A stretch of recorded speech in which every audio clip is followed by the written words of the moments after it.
मित्रांनो, मी कृषीभूषण प्रल्हाद शिवाजीराव गवारे पाटील या व्हिडिओमध्ये आपले स्वागत करतो। शेतकरी मित्रांनो, परसबागेतील महत्त्वाचा घटक आहे हा नारळ।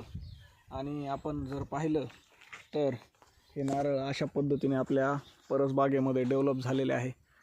साधारण आपल्याकडे हे झाडांची संख्या 18 ते 20 झाडं आहेत आणि प्रत्येक झाडाला अशा पद्धतीने घडाची घडं लागलेले आहेत। याचं योग्य व्यवस्थापन कशा पद्धतीने करायचं त्या संदर्भातला हा व्हिडिओ आहे। शेतकरी मित्रांनो, नारळाला कोणते कोणते कीड रोग असतात तर त्या संदर्भातला हा व्हिडिओ आहे। सगळ्यात मोठा कीड रोग असतो खोडावर आळी। तर ही आळी कशा पद्धतीने नियंत्रित केली पाहिजे या संदर्भातला हा व्हिडिओ आहे। हे अशा वेगवेगळ्या पद्धतीचे वेगवेगळे नारळ आहेत आपल्या शेतामध्ये, तर या संदर्भातला हा व्हिडिओ।